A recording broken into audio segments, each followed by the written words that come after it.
Hello students, welcome है आपका आज की करंट अफेयर की क्लास में।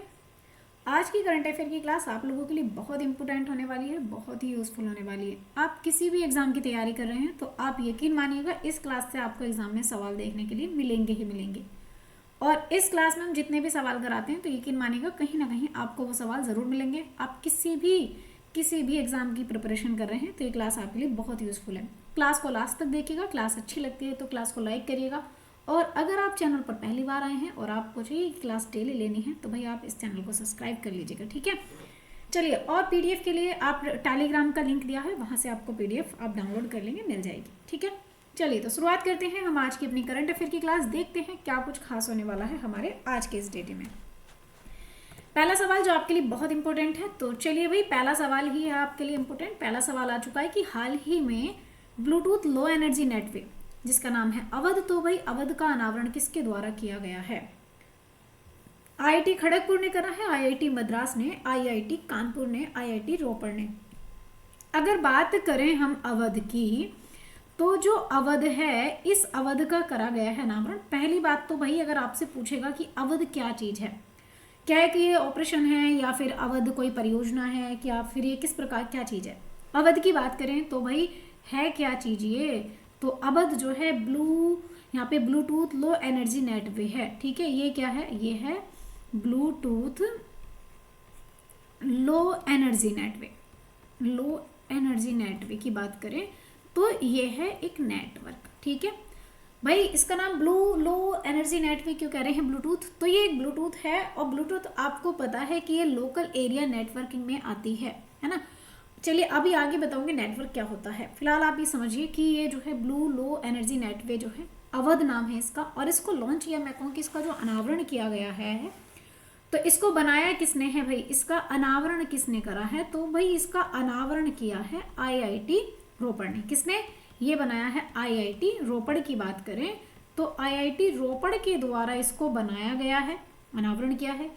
और भाई है क्या? ब्लू लो एनर्जी नेटवर्क है। काम किस पे करेगा ये? तो अगर बताएं कि भाई ये किसके लिए काम करेगा, तो ये किसके लिए काम करेगा? तो भाई ये काम करेगा, देखो जैसे मान लिया यहाँ पे एग्रीकल्चर, कृषि के विकास में, कृषि के लिए काम करेगा। साथ में जो पर्यावरण है इसकी बात करें इसके लिए, या फिर जो प्लास्टिक की बात करें तो भाई ये प्लास्टिक के लिए भी। तो इन चीज़ों को ध्यान में रखते हुए इसको बनाया गया है। अब तीसरी बात ये आती है कि भाई ये जो है इसका काम क्या है। तो भाई अगर इसके काम की बात करें तो जो कन्वर्सेशन है उसको तेज करेगा, और जो कन्वर्सेशन को तेजी करके डेटे को ट्रांसमिशन रियल टाइम मॉनिटरिंग में देगा, है ना।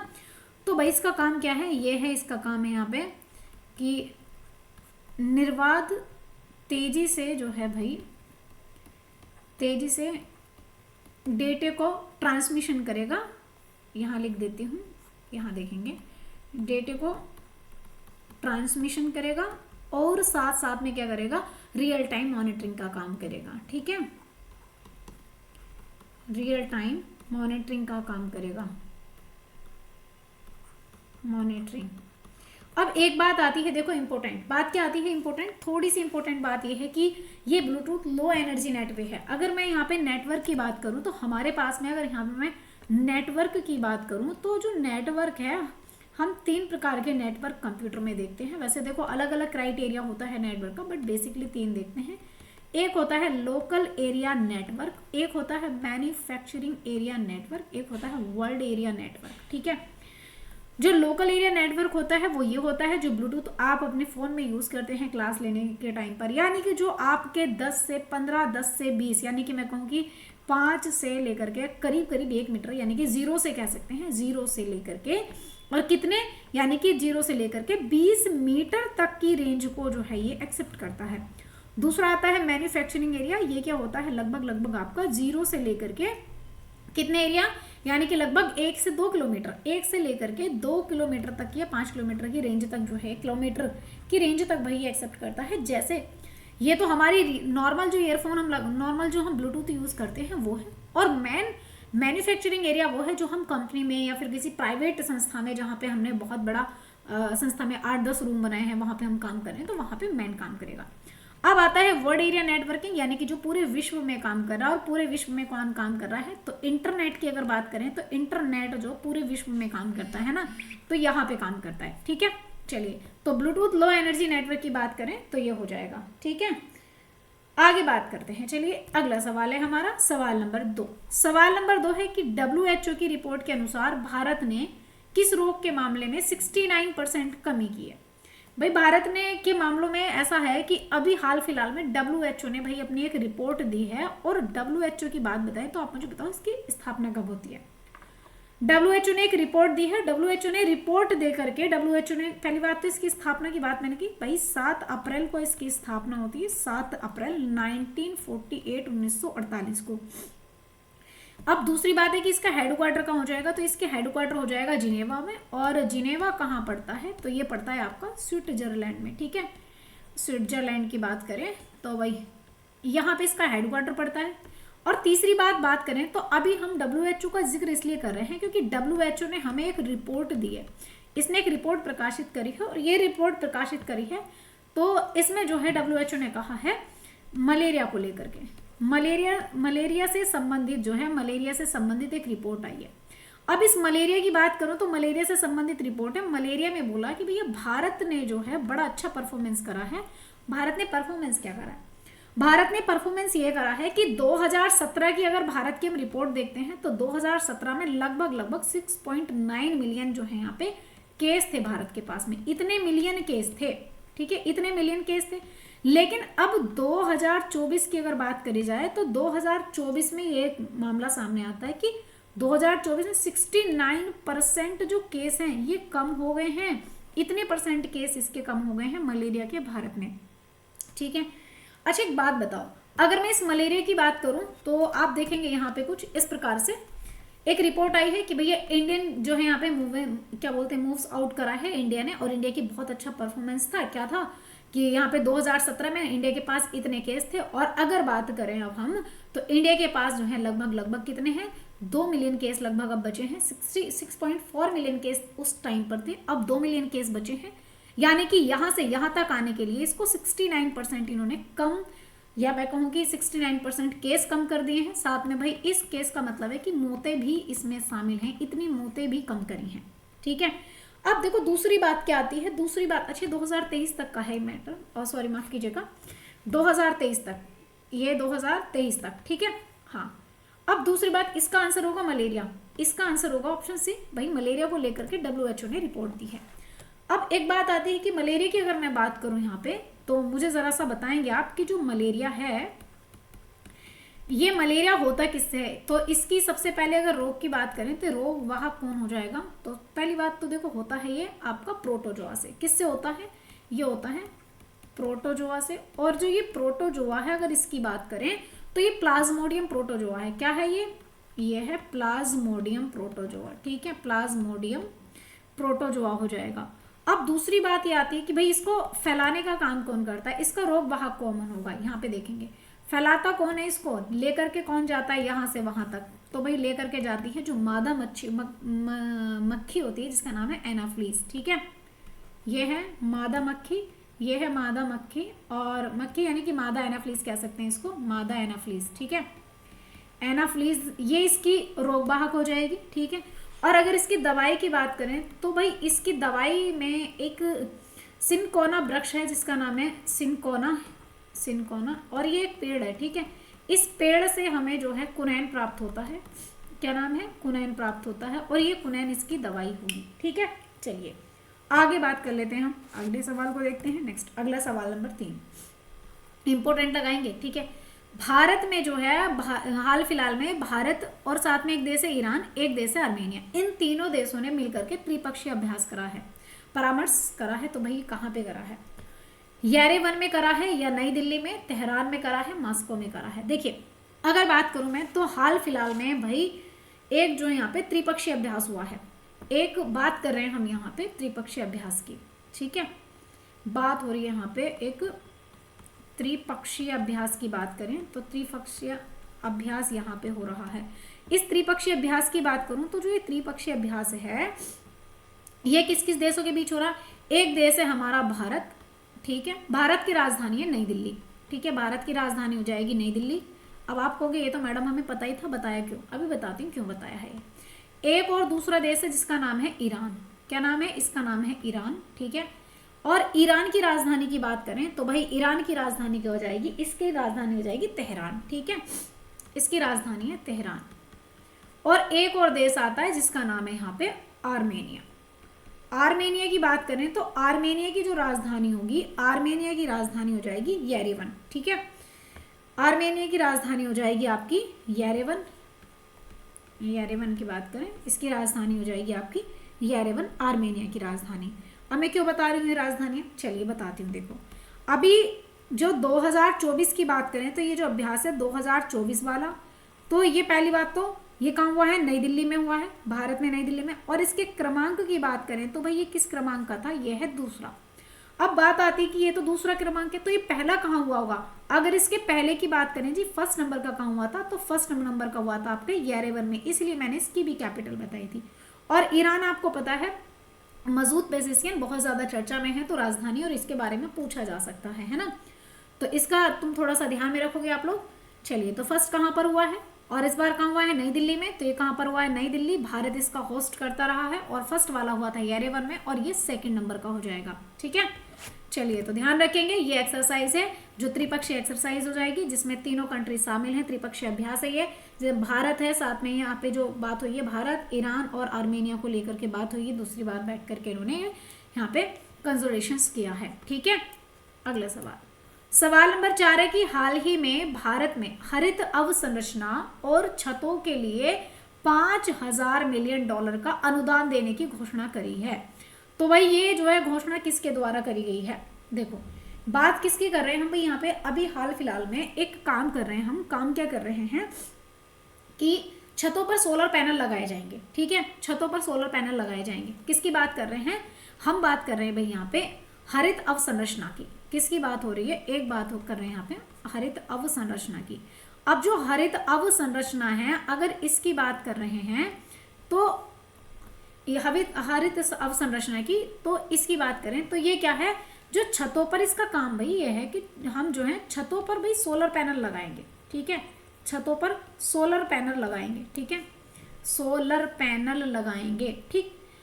इसके लिए, इस काम को करने के लिए यहाँ पे भारत की एक संस्था है जिसका नाम है पंजाब नेशनल बैंक। भारत की संस्था है पंजाब नेशनल बैंक। इसने भाई किसके साथ में? इसने कहा कि हमारे साथ आ जाओ। किसे बुलाया है? ये बुलाया है एडीबी को। एडीबी के पास गई और एडीबी से कहा है कि भाई एडीबी हमें चाहिए ऋण, ठीक है। एडीबी से कितना ऋण मांगा है? इसने कहा है जी हमें चाहिए 500 मिलियन डॉलर का ऋण चाहिए, ठीक है। किस काम के लिए? छतों पे सोलर पैनल लगाने के लिए, है ना भाई, ठीक है। छतों पे सोलर पैनल लगाने हैं, बात एडीबी की हो रही है। तो स्थापना तो याद रखनी चाहिए 19 दिसंबर, है ना। 19 दिसंबर 1966 को स्थापना होती है। हेडक्वार्टर भी इंपॉर्टेंट हो जाता है। कहाँ हो जाएगा? फिलीपींस में हो जाएगा। कहाँ हो जाएगा? फिलीपींस की बात करें, फिलीपींस में, यानी कि जो मैंडुलेरोंग है, मैंडुलेरोंग, वहां पे इसका हेडक्वार्टर हो जाएगा। टोटल इसमें 69 कंट्री हैं, थोड़ा सा ध्यान में रखेंगे। अनुदान कितना दिया है? तो भाई अनुदान दिया है यहाँ पे, ये अनुदान है जो यहाँ पे एडीबी ने अनुदान दिया है 500 मिलियन डॉलर का। अब ये बताओ कि इस हरित अवसंरचना को लगाने के बाद इसका फायदा क्या होगा? फायदे की बात करें तो जी ये फायदा इसका ये है कि भाई जो पहली बात तो जो ग्रीन हाउस गैसेस हैं वो कम हो जाएंगी, सतत विकास बढ़ेगा। यानी कि हम इसलिए लगा रहे हैं जो ग्रीन हाउसेस गैस हैं, इन ग्रीन हाउस गैस को कम करना है। और ग्रीन हाउस गैस कम होंगी तो भाई ऑटोमेटिकली जो सतत विकास है पर्यावरण के अनुकूल डेवलप कर पाएंगे, है ना। तो सतत विकास बढ़ जाएगा भाई, इसलिए हम ये लगा रहे हैं, ठीक है। ये बढ़ेगा। बात समझ में आई? पूरा सवाल समझ में आया? आंसर हो जाएगा एडीबी, ठीक है। एडीबी से अनुदान मांगा है, एडीबी ने अनुदान दिया है। किसके साथ मिलकर के काम होना है? पंजाब नेशनल बैंक के साथ मिलकर के काम होना है। हरित अवसंरचना, छतों पर सोलर पैनल लगाए जाने हैं। एडीबी की स्थापना कब होती है? 1966 में होती है। हेडक्वार्टर फिलीपींस में हो जाएगा। ग्रीन हाउस गैस को कम करके सतत विकास, या मैं कहूँ कि भाई यहाँ पे आपका इन्वायरमेंट को देखते हुए यहाँ पे सस्टेनेबल डेवलपमेंट की बात करी गई है। Sustainable development. चलिए, इस तरीके से जो रूफ है उन पे आप देखेंगे यहाँ पे सोलर पैनल लगा दिए जाएंगे। यहाँ पे आप अच्छी खासी बिजली यहाँ से क्रिएट करेंगे, यानी कि जो हम सूर्य से जो बिजली बना सकते हैं। अब जैसे मान लीजिए पानी से, कोयले से बिजली बनाते हैं, तो कोयले से बिजली बनाने में बहुत ज़्यादा इन्वायरमेंट इफेक्टेड होता है, ठीक है। चलो अगला सवाल नंबर 5। सवाल नंबर 5 की अगर बात करें तो कह रहा है हाल ही में $400 मिलियन के नेटवर्थ को पार करने वाले पहले व्यक्ति कौन बने हैं जिन्होंने $400 मिलियन नेटवर्थ पार कर लिए। भाई वाह, $400 मिलियन भाई कुछ अमाउंट होता है, और इतनी नेटवर्थ किसके पास है? तो पहली बात तो इतिहास के पहले व्यक्ति हैं, ये इतने पैसे वाले इतिहास के पहले व्यक्ति हैं। इतिहास के पहले पर्सन हो जाएंगे, पहले व्यक्ति हो जाएंगे। भाई इतना पैसा किसके पास है? चलो, इतना पैसा लेने वाले हैं एलन मस्क, ठीक है, ये नाम है एलन मस्क का। तो भाई किसके पास है? इतिहास के पहले व्यक्ति कौन है? इनका नाम है एलन मस्क, ठीक है। अब ये एलन मस्क कौन से वाले हैं? तो आपको पता होगा ये एलन मस्क वही वाले हैं, एलन मस्क जिनके पास में बहुत सारे इतिहास के पहले व्यक्ति हैं जो $400 मिलियन नेटवर्थ पार कर चुके हैं। और कौन से व्यक्ति हैं? जिनकी स्पेस एक्स कंपनी है, जो स्पेस में वॉक कराते हैं, स्पेस एक्स कंपनी है जिनकी। दूसरी बात आप देखेंगे, स्पेस एक्स कंपनी से इन्होंने पोलरिस डॉन मिशन भेजा था, है ना। कौन सा मिशन भेजा था? ये जो पोलरिस की बात करें तो पोलरिस डॉन मिशन की बात करें तो ये इन्हीं का मिशन था। और इनकी कौन सी कंपनी है? भाई इनकी एक कंपनी और है जिसका नाम है एक्स। इनकी कंपनी है एक्स, वो वाली एक्स नहीं, ट्विटर, है ना। ये ट्विटर इनकी कंपनी है। और टेस्ला भी इन्हीं की है ना। अगर टेस्ला की बात करें तो ये टेस्ला इन कंपनियों के मालिक भी हैं, ध्यान रखेंगे। ये हैं एलन मस्क जो इतिहास में पहले व्यक्ति बन चुके हैं। ये हैं एलन मस्क, आप देख सकते हो। एलन मस्क की बात करें तो कह रहे हैं भैया मस्क फर्स्ट पर्सन ऐसे हैं जो आप देख सकते हैं 400 मिलियन जो हैं भाई इतनी नेटवर्थ के साथ पहले व्यक्ति आए हैं। खुशी देख सकते हो आप। चलिए अगला सवाल नंबर 6। सवाल नंबर 6 है कि हाल ही में 1 जनवरी 2025 से यूरोपीय सैन्यगन क्षेत्र में किसे शामिल करने की घोषणा करी गई है। यूरोपीय सैन्यगन क्षेत्र की बात करें, सैन्यगन क्षेत्र की, तो भैया पहली बात ये होता क्या है और 1 जनवरी से भाई किनको इसमें शामिल किया जाएगा, ये बात तो अलग है कि किसको शामिल करेंगे, पहले तो पता होना चाहिए होता क्या है ये। चलो, रोमानिया को, बुल्गारिया को, स्वीडन को, ये दोनों को, रोमानिया और बुल्गारिया दोनों को। अगर बात करी जाए यहाँ पे सबसे पहले यूरोपियन सेंगेन की, अगर बात करें यहाँ पे कि जो यूरोपियन सेंगेन क्षेत्र है, अगर इसकी बात करें तो जो यूरोपियन सेंगेन क्षेत्र है ना, अगर इस क्षेत्र की बात कर ली जाए तो पहली बात ये होता क्या चीज़ है। देखो ये वो है जहाँ पे आप कहीं भी आराम से आ जा सकते हो, कोई रोक टोक नहीं है, बिना रोक टोक के आवागमन क्षेत्र है, ठीक है। बिना रोक टोक की बात करें तो भाई बिना रोक टोक के आवागमन क्षेत्र और देशों का, यूरोपियन कंट्री का आवागमन क्षेत्र है। दूसरी बात कैसा है यहाँ पे, दूसरी बात ये कि यहाँ पे सीमा मुक्त क्षेत्र है, यहाँ पे कोई सीमा शुल्क नहीं है कि भैया जाना है तो हमें पैसा देना पड़ेगा। तो दूसरी बात क्या है, यहाँ पे आप देखेंगे सीमा मुक्त क्षेत्र हो जाएगा, सीमा मुक्त क्षेत्र भी है ये, है ना। चलिए ये बात है। अब अगर मैं यहाँ पे बात करूँ तो भाई इसमें शामिल कौन से देश में है, अगर शामिल की बात करें तो भाई शामिल कौन से कंट्री में यहाँ पे, तो भाई रोमानिया हुआ है, रोमानिया हुआ है, साथ में एक क्षेत्र आता है बुल्गारिया, दोनों आपस के क्षेत्र हैं पास पास के, तो एक क्षेत्र आता है बुल्गारिया, ठीक है, ये भी इसमें शामिल हुआ है। आप देखेंगे अब ये शामिल कब से हो जाएंगे, तो भाई अभी तक तो नहीं थे, लेकिन 1 जनवरी है, ज़्यादा दिन नहीं है, 2025 से ये इसमें शामिल हो जाएंगे, ठीक है। चलिए तो अगर इसकी बात करें या आप देखेंगे, अच्छा इसको कोसावो भी तो इसमें लास्ट शामिल है, हाँ अगर पूछे तो भाई इसमें कोसावो की बात करें, कोसावो इसका लास्ट शामिल की बात करें, कोसावो ये देश है, इसको भी शामिल कर लिया है। आंसर क्या हो जाएगा यहाँ पे, भाई ये हो जाएगा रोमानिया को शामिल करा, बुल्गारिया को, यानी कि दोनों देशों को शामिल करा है। आंसर हो जाएगा डी। सेंगेन क्षेत्र ऐसा क्षेत्र होता है जो यूरोपीय सेंगेन ऐसा क्षेत्र है, यानी कि अब जो यूरोपियन कंट्री सेंगेन क्षेत्र में आते थे अब उनमें ये देश भी शामिल हो गए हैं। यहाँ पे एक देश दूसरे देश में अगर मतलब कोई भी किसी काम से जाते हैं तो भाई यहाँ पे कैसा होगा, यहाँ पे मुक्त आवागमन क्षेत्र होगा और सीमा मुक्त क्षेत्र होगा, ठीक है। चलिए तो आप देखेंगे यहाँ पे ये भाई इसको घोषित कर दिया गया है। आगे बात करते हैं सवाल नंबर 7 की। सवाल नंबर 7 है कि हाल ही में फेंसिंग कन्फेडरेशन ऑफ एशिया के महासचिव नियुक्त होने वाले पहले भारतीय कौन बने। बड़ा इंपॉर्टेंट सवाल है क्योंकि फर्स्ट इंडियन है ना। तो भाई आपसे पूछ रहा है यहाँ पे फेंसिंग कन्फेडरेशन ऑफ एशिया की बात किसकी हो रही है, बात हो रही है यहाँ पे फर्स्ट इंडियन तो है, लेकिन अगर बात करें तो फेंसिंग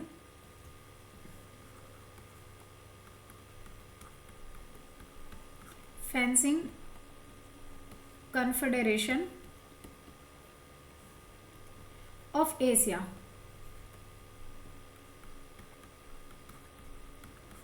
और ये सचिव हैं इसके, ठीक है। ये कौन है? सचिव हैं। तो भाई कौन सचिव नियुक्त किए गए हैं?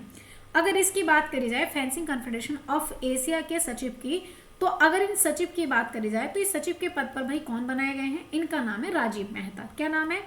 इनका नाम है राजीव मेहता। और राजीव मेहता नाम इसलिए फेमस है क्योंकि ये प्रथम भारतीय हैं। क्यों भाई? क्योंकि ये हैं इस पद पर जाने वाले प्रथम भारतीय हैं, इसलिए बड़े फेमस हैं। ये इंपॉर्टेंट सवाल होगा। दूसरी बात क्या है? अगर इसकी बात करें फेंसिंग यहाँ पे कॉन्फेडरेशन ऑफ एशिया की, तो अगर इसकी बात करें तो इसका हेडक्वार्टर कहाँ हो जाएगा? इसके हेडक्वार्टर की बात करें तो जी इसका हेडक्वार्टर हो जाएगा दुबई में, है ना। अब इसकी स्थापना की बात करें कि जी ये जो है कैसे यहाँ पे स्थापित हुआ, तो इसकी बात करें तो आप देखेंगे ताशकंद में एक मीटिंग होती है। यहाँ पे ताशकंद की बात करें, ताशकंद में एक समझौता होता है, और इस समझौते की बात करें तो इस समझौते के द्वारा इसकी जो है स्थापना होती है। और ये उज्बेकिस्तान में, कहाँ पे? उज्बेकिस्तान की बात करें, उज्बेकिस्तान में भाई इसमें ताशकंद के तहत इसकी स्थापना होती है, ठीक है। तो इसका आंसर क्या हो जाएगा? राजीव मेहता। ये बने हैं राजीव मेहता। आंसर हो जाएगा ऑप्शन सी, बिल्कुल करेक्ट आंसर, ठीक है। चलिए भाई, तो ये आप देखेंगे यहाँ पे है, ये हैं राजीव मेहता जो इस पोस्ट पर आए हैं, और ये प्रथम भारतीय हैं, इसीलिए इंपॉर्टेंट सवाल मार्क कर लेंगे। अगला सवाल नंबर 8 बड़ा इंपॉर्टेंट सवाल है कि हाल ही में केंद्र सरकार ने 2 देश यानी कि अंतरदेशीय जलमार्गों को बढ़ावा देने के लिए, एक से एक के साथ में दूसरा देश आए और जलमार्गों के साथ बढ़ावा हो, इसको बढ़ावा देने के लिए यहाँ पे जलवाहक का अनावरण किया है। अब ये कहाँ पे किया है? मुंबई में, पटना, कोलकाता, कोच्चि। अभी बताओ एक देश के साथ में कहाँ पे दूसरा देश मिलेगा? मुंबई मिलेगा। मुंबई तो भैया सीधे जाकर के पानी पानी में मिलेगा, है ना। पटना तो नहीं मिलेगा। पटना तो बिल्कुल भाई आ गया आपका बिहार के बीचों बीच। कोलकाता और कोच्चि, कोच्चि हाँ ठीक है, लेकिन कोच्चि किसी कंट्री के साथ मिलेगा कि नहीं? भी कोच्चि किसी कंट्री के साथ नहीं मिलेगा, ठीक है। तो बचता है कोलकाता। चलिए यहाँ पे अगर बात करी जाए किसकी? जलवाहक की। तो भाई अगर बात करी जाए जलवाहक की, तो जो ये जलवाहक है, जलवाहक की अगर बात करें तो जो ये जलवाहक है, आप देखेंगे पहली बात तो जलवाहक जो है ये जलमार्गों को एक योजना है, केंद्र सरकार ने इसको शुरू किया है जलवाहकों को बढ़ावा देने के लिए। तो भाई ये जो है जलवाहक, पहली बात तो भाई क्या चीज़ है? तो भाई ये एक योजना है जो कोलकाता में शुरू की गई है, ठीक है। शुरू कहाँ हुई है? ये शुरू हुई है कोलकाता में, ठीक है। कोलकाता में शुरू हुई है। अब कोलकाता की बात करें तो कोलकाता में शुरू हुई है। काम क्या करेगी ये? भाई ये जो योजना है इसका काम की बात करें तो ये काम करेगी जो 2 देश हैं, यानी कि जो अंतर्देशीय जलमार्ग हैं, इन जलमार्गों को बढ़ावा देगी। अंतर्देशीय जलमार्गों को बढ़ावा देगी, इनको बढ़ावा देगी, ठीक है। और दूसरी बात करें तो भाई शुरू किसने करा है? अगर इसको शुरूकर्ता की बात करें तो भाई शुरूकर्ता कौन है? भाई ये तो बात है कि कहाँ शुरू की गई है, ये तो आ गया कहाँ शुरू की गई है, लेकिन शुरूकर्ता कौन है? तो देखो अब एक बात बताओ, बंदरगाह और जहाजरानी इसको शुरू करेगा, कौन करेगा? आप बंदरगाह की बात करें, जो बंदरगाह और साथ में जो जहाजरानी मंत्रालय है, ये इसको शुरू करेगा, ये मंत्रालय शुरू करेगा। अब जब ये मंत्रालय शुरू करेगा तो भाई इसके मिनिस्टर कौन है? इसके मिनिस्टर जाएंगे सर्बानंद सोनोवाल। कौन है? सर्बानंद सोनोवाल की बात करें तो इनके द्वारा सर्बानंद सोनोवाल ने इसको योजना को शुरू किया है, ठीक है। अब तीसरी बात ये आती है कि भाई इस योजना को जो शुरू किया है, ठीक है, इसमें काम कौन करेगा? इस योजना में भाई काम कौन करने वाला है? तो कार्गो जो आवाजाही है वो काम करेगी। कौन? जो कार्गो आवाजाही की बात करें, कार्गो आवाजाही इसमें काम करने वाली है, ठीक है। अच्छा, इसमें कितने जहाज शामिल करे गए हैं? तो अगर इस यहाँ पे बात करें भाई जहाज़ों की बात करें तो भाई इसमें कितने जहाज़ों को शामिल किया है? तो भाई कितने जहाज हैं? 3 जहाज हैं भाई। सबसे पहले एक यहाँ पे त्रिशूल की बात करें, त्रिशूल शुरू किया गया है, ठीक है। और पटना की बात करें, पटना, INS त्रिशूल, INS पटना।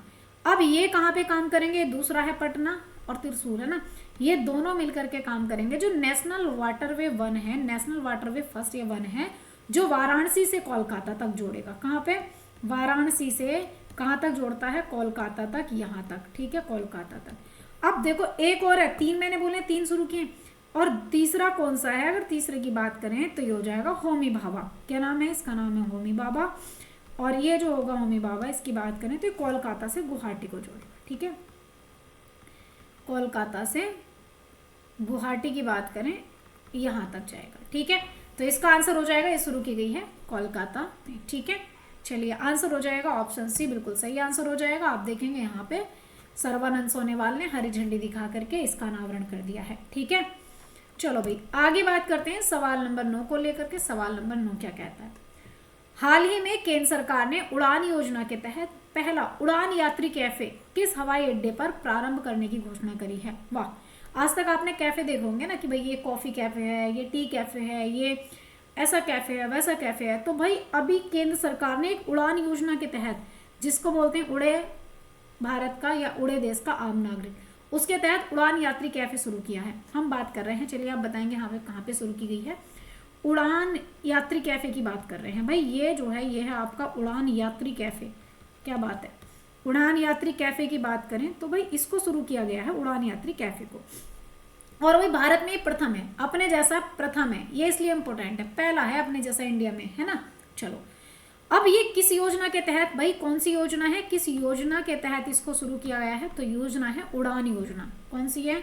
अगर उड़ान योजना की बात करें तो इस योजना के तहत इसको शुरू किया गया है, यानी कि उड़े देश का आम नागरिक। ठीक है, चलिए अब भाई ठीक है, ये उड़े देश का आम नागरिक, अच्छा कब शुरू की गई थी ये योजना? अगर शुरुआत की बात करें तो ये 2016 में शुरू की गई थी ये वाली योजना, उड़े देश का आम नागरिक, है ना। चलिए अब मैं बात करूं भाई उड़ान यात्री कैफे ये कहाँ पे शुरू हुआ है, ये कहाँ पे शुरू हुआ है, ये कैफे जो है ये कहाँ पे शुरू हुआ है? तो भाई ये जो शुरू हुआ है ये हुआ है कोलकाता में। कहाँ पे? ये शुरू हुआ है आपका कोलकाता में, और कोलकाता में भी कहाँ? कोलकाता एयरपोर्ट की बात करें तो कोलकाता एयरपोर्ट पर। ठीक है, अच्छा कोलकाता एयरपोर्ट में भी कहाँ? जो सुभाष चंद्र एयरपोर्ट है ना, यहाँ की बात करें, है ना, सुभाष चंद्र एयरपोर्ट की अगर बात करी जाए तो भाई सुभाष चंद्र एयरपोर्ट जो है इसकी अगर बात करें तो इस एयरपोर्ट पे इसको शुरू किया गया है। अब दूसरी बात है कि भाई इसका शुभारंभ किसने करा है? तो चलिए तो यहाँ पे इसको शुरू किया गया है कोलकाता में, है ना। कहाँ शुरू किया गया? कोलकाता में। तो उड़ान योजना के तहत मोदी सरकार ने आम आदमी के सपनों को पूरा करने के लिए यहाँ पे उड़ान कैफे शुरू किया है। ठीक है, अब देखो अगर मैं बात करूँ यहाँ पे, आप ध्यान देंगे कि भाई एक बात बताओ, यहाँ पे इसका शुभारंभ किसने करा है? अगर इसके शुभारंभ की बात करें तो जी इसका जो शुभारंभ किया गया है वो उड्डयन मंत्री के द्वारा किया गया है। किसके द्वारा? उड्डयन मंत्री के द्वारा। ठीक है, जो उड्डयन मंत्री हैं। अब उड्डयन मंत्री कौन हो जाएंगे? अगर उड्डयन मंत्री की बात करें तो उड्डयन मंत्री कौन हो जाएंगे? राम मोहन नायडू। क्या नाम है भाई इनका? राम मोहन नायडू की बात करें, राम मोहन नायडू के द्वारा भाई इसको शुरू किया गया है। ठीक है, चलिए अगला सवाल नंबर 10 और आज का अंतिम सवाल। देखो हाल ही में गृह मंत्री अमित शाह ने किस राज्य की पुलिस को प्रेसिडेंसी कलर से सम्मानित करा है? तो भाई एक अवार्ड मिला है और ये अमित शाह के द्वारा दिया गया है, होम मिनिस्ट्री के द्वारा। वेरी मोस्ट इंपोर्टेंट सवाल बनेगा, सबसे पावरफुल मिनिस्ट्री। तो भाई किस राज्य को? बिहार, महाराष्ट्र, उड़ीसा, छत्तीसगढ़, उड़ीसा, महाराष्ट्र, बिहार। क्या आंसर होगा? सारे वही हैं। चलिए तो एक प्रेसिडेंसी कलर अवार्ड की अगर बात करी जाए आप लोगों से, यहाँ पे प्रेसिडेंसी कलर अवार्ड है ना, बात कर रहे हैं हम यहाँ पे प्रेसिडेंसी या प्रेसिडेंस की बात करें, प्रेसिडेंट कलर अवार्ड है ना। अगर इसकी बात करें तो भाई ये जो कलर अवार्ड है, अगर इसकी बात करें तो ये जो अवार्ड है, सबसे पहली बात तो जी ये दिया कब से जाता है, इसकी शुरुआत कब से होती है, कब से दिया जाता है? ये दिया जाता है 1951 से प्रेसिडेंट जो कलर अवार्ड है ये दिया जाता है। ठीक है, और देता कौन है भाई? ये प्रेसिडेंट कलर अवार्ड है, इसको राष्ट्रपति देते हैं। इसको प्रदान कौन करते हैं? तो इसको प्रदान जो देते हैं ये राष्ट्रपति के द्वारा दिया जाता है। ठीक है, चलो दूसरी बात कहते हैं हम यहाँ पे, इसको ऐसे मत देखना प्रेसिडेंट कलर अवार्ड, अभी आगे बताऊंगी।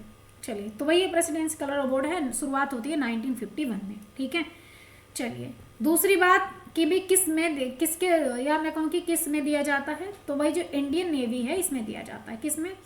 जो भारतीय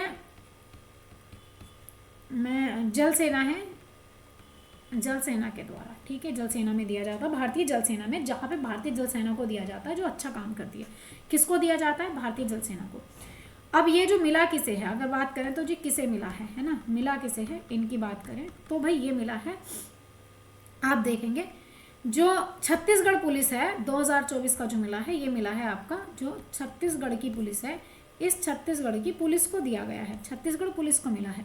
अब दिया किसके द्वारा है, तो मैंने क्या बोला भाई यहाँ पे गृह मंत्री अमित शाह के द्वारा। तो भाई दिया किसने है, अगर बात करें तो भाई ये दिया है, किसने दिया है, गृह मंत्री ने दिया है अमित शाह ने। किसके द्वारा, गृह मंत्री अमित शाह ने, ठीक है, अमित शाह जी के द्वारा ये मिला है। अब तीसरी बात ये आती है कि भाई क्यों मिला है इन्हें, ऐसा क्या कर दिया छत्तीसगढ़ ने, तो छत्तीसगढ़ को ही क्यों मिला है। छत्तीसगढ़ की बात करें तो भाई यहाँ पे छत्तीसगढ़ ने एक टारगेट रखा है। टारगेट क्या रखा है, छत्तीसगढ़ के टारगेट की बात करें, टारगेट ये रखा है कि 31 दिसंबर तक 2026 तक छत्तीसगढ़ से नक्सलवाद को ख़त्म कर देंगे। जो छत्तीसगढ़ में क्या बोलते हैं नक्सलवाद है, इस नक्सलवाद को ख़त्म करने के लिए, तो किसको, छत्तीसगढ़ आंसर होगा ऑप्शन डी, ठीक है। चलिए उम्मीद करती हूँ कि आपको क्लास बहुत अच्छी लगी होगी और चीज़ें सारी समझ में आ गई होंगी। जितना आपसे डेटा पूछा जाता है एग्जाम में उतना सारा सफिशिएंट डेटा आपको दिया जाता है। पीडीएफ के लिए टेलीग्राम लिंक दिया है, आप जाकर के वहाँ से पीडीएफ डाउनलोड कर लेंगे, ठीक है। चलिए आज के लिए इतना ही रखते हैं, बाकी सारी चीज़ें हम कल देखते हैं। So thank you for watching guys, thank you.